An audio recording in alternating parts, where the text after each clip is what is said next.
Hello everyone, class 9th mathematics chapter 2 polynomials चल रहा था हमारा। एक्सरसाइज 2.4 के क्वेश्चन नंबर 8 के 3 पार्ट हो गए थे। फैक्टराइज करना था हमें यहाँ पे, तो पार्ट 4 देखते हैं।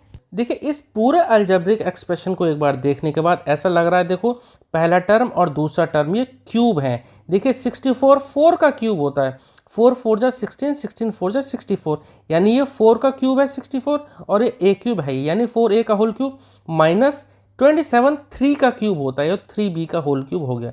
यानी कि यहाँ पर हो सकता है ये a माइनस बी का होल क्यूब की आइडेंटिटी यहाँ पर लगा रखी हो। तो देखिए हम एक काम करते हैं, हम पहले a माइनस बी का जो होल क्यूब का जो फॉर्मूला होता है ना वो लिख लेते हैं।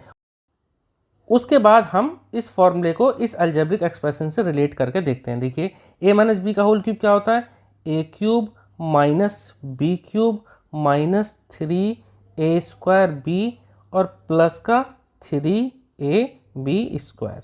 देखिए ये दो टर्म, ये तो हमने पहले ही बताया कि ये दो टर्म तो यहाँ मैच कर रही हैं, दो माइनस हैं तो यहाँ दो माइनस है, तो देखिए हो सकता है यही आइडेंटिटी हो। देखिए करते हैं, तो 64a क्यूब को हम क्या लिखेंगे, 64a क्यूब को हम लिख सकते हैं 4a का whole cube minus 27b cube यानी कि 3b का होल क्यूब, फिर माइनस, अब देखिए इस आइडेंटिटी के अकॉर्डिंग आना चाहिए माइनस 3a स्क्वायर भी, तो माइनस लगा दिया।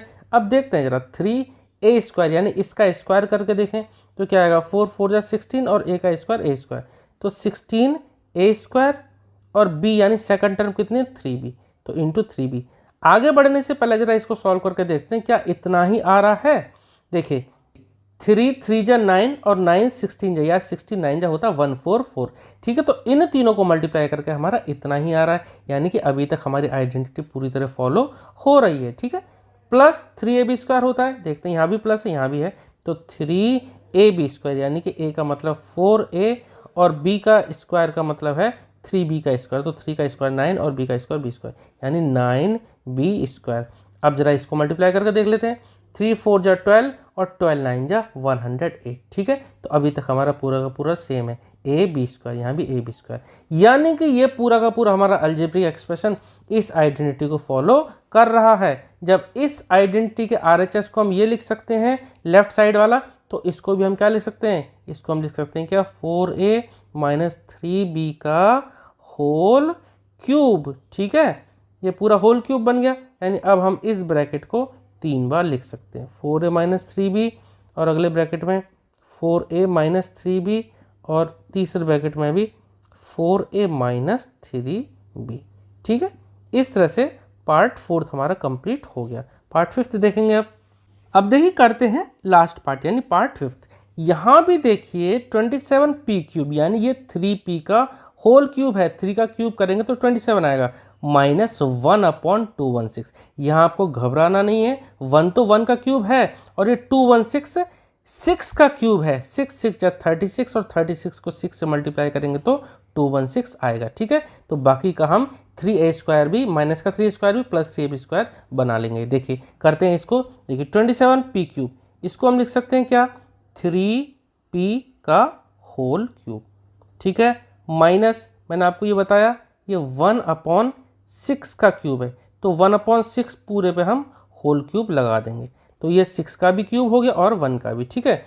इनको सॉल्व करेंगे तो फिलहाल इतना ही आएगा। आगे बढ़ते हैं, माइनस फॉर्मूले के अकॉर्डिंग हमारा होता है ना 3a स्क्वायर भी, तो माइनस 3a स्क्वायर, देखते हैं इसका स्क्वायर, a स्क्वायर यानी कि 3p इंटू 3p, ऐसे लिख लें, चाहे हम 9p स्क्वायर लिख सकते थे, तो minus 3a square into b कितना है 1/6, ठीक है, प्लस 3ab स्क्वायर, तो plus 3a into b square, तो 3 into 3p into b square यानी कि 1/36। अब जरा इनको कैंसिल आउट करके देखते हैं इतना ही आ रहा है या नहीं आ रहा। देखिए 3 है, कैंसिल कर दिया, 3 2 जा 6, ठीक है, और तो कुछ नहीं बचा, तो 3 3 या 9, 9p स्क्वायर अपॉन 2 उतना ही है, प्लस अब यहाँ देखते हैं ये 36 है, 3 3 या 9 और 9 4 जा 36, या फिर आप ऐसे काट दो 3 12 जा और फिर 3 4 जा, ठीक है। क्या बचेगा, ऊपर बचा p और नीचे बचा 4, यानी कि p/4 बचा, यहाँ भी p/4 है या 1p/4 है, तो यानी कि यहाँ जो हमने ये जो आइडेंटिटी के अकॉर्डिंग लगाई वो कौन सी आइडेंटिटी लगाई, हमने यहाँ पे ये यूज़ किया था क्या, a माइनस बी का होल क्यूब। क्या होता है, a cube minus b cube minus 3a² b और प्लस 3ab स्क्वायर। यानी कि जो हमने जो अभी फैक्टर करे वो इस आइडेंटिटी को फॉलो कर रहे हैं ये पूरे। यानी कि जब हम इसको ये लिख सकते हैं तो इस पूरे को भी हम चेंज कर सकते हैं, किस में, इसको हम चेंज कर सकते हैं 3p माइनस 1/6 के होल क्यूब में। ठीक है, ये 1/6 है। तो हम इस पूरे को क्या लिख सकते हैं, ये लिख सकते हैं। अब क्योंकि हम फैक्टर कर रहे हैं, इसके फैक्टराइज कर रहे हैं, तो हम क्या करेंगे, इसको 3 बार लिख देंगे। यानी कि 3p माइनस 1/6 एक ब्रैकेट में और दूसरे ब्रैकेट में 3p माइनस 1/6 और एक बार और हम लिख देंगे 3p माइनस 1/6। ठीक है, इससे से पार्ट 5 कंप्लीट हो गया। क्वेश्चन 8 भी हमारा कंप्लीट हो गया। आई होप कि आपको इस समझ में आया होगा। अगर आपको किसी भी पार्ट में कोई डाउट है तो प्लीज़ कमेंट सेक्शन में आप ज़रूर पूछेगा। Okay, thank you.